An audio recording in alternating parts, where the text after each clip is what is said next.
First అయితే ఈ 2 editing చూడండి. 10 दिन के बाद इधर ही मिलेंगे, 10 दिन के बाद इधर ही मिलेंगे, पार्टी करेंगे, पार्टी करेंगे, क्या बातें. చూశారు కదా, ఈ 2 ప్రాజెక్ట్ అయితే చాలా అమేజింగ్ అయితే ఉంటుంది. అంటే టెంప్లెట్ యూజ్ చేసుకోండి. ఈ template Allu Arjun sir and Ambedkar sir అయితే ఉంటుంది కాబట్టి ఈ 2 ప్రాజెక్ట్ కోసం డైరెక్ట్గా గూగుల్లోకి వెళ్ళండి. అక్కడ సంతోష్ ఆర్షియప్ అని సెర్చ్ చేయండి. ఈ సైడ్ అయితే ఓపెన్ చేసిన తర్వాత పైన సెర్చ్లో మీరైతే BGM 216 అని సెర్చ్ చేసి ఈ థంబ్నెయిల్ అయితే ఓపెన్ చేసి కిందికి వస్తే ఇక్కడైతే మీకైతే ప్రాజెక్ట్ అయితే ఉంటుంది. అది కూడా అలర్ట్ మోషన్ది. దాంతోపాటు ఒక ఫాంట్ కూడా యూజ్ చేసిన కాబట్టి ఫాంట్ కూడా యాడ్ చేసుకోండి అలర్ట్ మోషన్లో. దాని తర్వాత ప్రాజెక్ట్ ఓపెన్ చేస్తే ఇలాగైతే ఉంటుంది. ఓకే, ఇక్కడ చూడండి స్టార్టింగ్లో అయితే మీ యొక్క డేట్ అనేది పెట్టుకోండి. తర్వాత ఇక్కడ మీరు నేమ్ అయితే ఏదైనా పెట్టుకోవచ్చు. కింద లేకపోతే హ్యాపీ బర్త్డే సంథింగ్ అలా పెట్టుకోవచ్చు. తర్వాత కొన్ని ఫొటోస్ ఉన్నాయి. ఫోటో సెలెక్ట్ చేసుకోవడం, కలర్ అండ్ ఫీల్డ్లోకి వెళ్ళి చేంజ్ చేసుకోండి. ఒక 4 ఫొటోస్ ఉన్నాయి.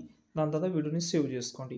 ఆ ఫ్లాగ్లో అయితే ఒక ఫోటో ఉంటుంది. ఆ ఫ్లాగ్లో ఆ ఫోటో అయితే చేంజ్ చేసుకోండి. అంతే. జై హింద్.